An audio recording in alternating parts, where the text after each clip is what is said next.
Well, watching sports can be tough. Shaky hands, clenched teeth, and a stomach full of butterflies. But just how stressful is it on your health? We are joined now by Dr. Aronow, Medical Director for Heart and Vascular Health at Henry Ford. Thanks so much for being here.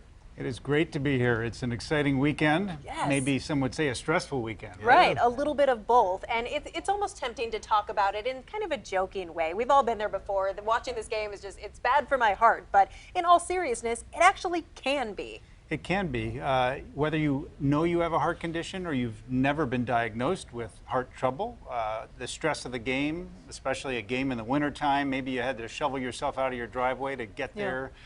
Maybe you were tailgating beforehand, maybe you had to climb the stairs, whatever it was, there's a lot of excitement, and that can be tough on the heart. Yeah, and you feel that stress. I know even with this last playoff, towards the end of it, I was kind of getting really nervous. A lot of people feel that. How do you know when this could actually be a problem, though?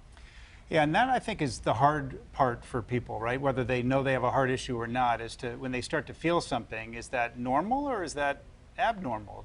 Can they put it off till the end of the game, or should they go see somebody right away and be evaluated? I think if you're having a classic symptom like pressure in the chest or shortness of breath, or maybe you've got pain that radiates down your arm, or you feel lightheaded like you're going to pass out, that's pretty easy, right? Those are clearly abnormal.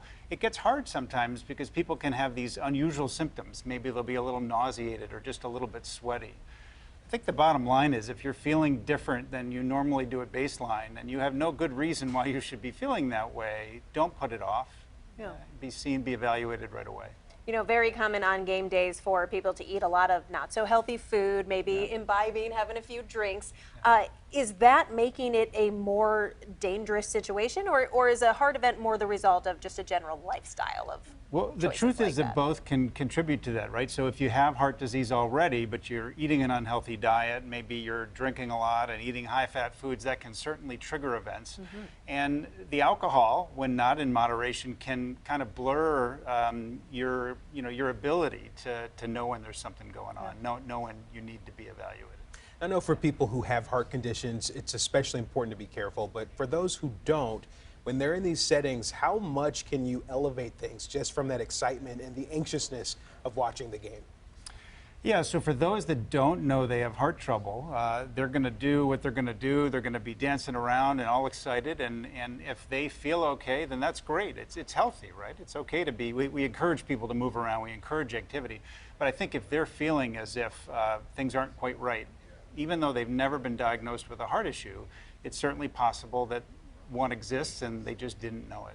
And of course, it's an especially exciting time around Metro Detroit right now, but this is something that is seen around football season on Sundays, kind of across the board, right? Yeah, there's this phenomenon where when there's big games, maybe it's a World Cup soccer match or it's the Super Bowl, where there is this spike in heart events. Sometimes it's a heart rhythm problem where the heart beats too fast or too slow or irregularly. Sometimes it's a heart attack where all of a sudden the blood flow to a vessel stops and somebody's losing their heart muscle.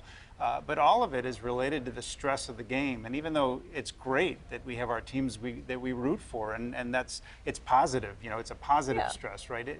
As long as you win. It still can be tough on the heart. All right. Enjoy the game, but don't end up in the emergency room if you don't have to be. And any Be special smart. tips for anyone who knowingly has a heart condition? They're very excited, devoted to this game, going into it. Anything to kind of just set yourself up for success? Yeah, I mean, I think there's the usual stuff, right? Make sure that you're taking your heart meds if you have them. Make sure that you're monitoring your blood pressure. Make sure you're seeing your doctor regularly. On game day, I think just be well rested. Have fun, but do things in moderation. And you don't need to hold back. You can have some fun at the game. These are exciting times. They don't happen that often. Yeah, maybe go to bed a little early Saturday night. All right, well, Dr. Aronow, thank you so much for joining us today. Thank you for having me.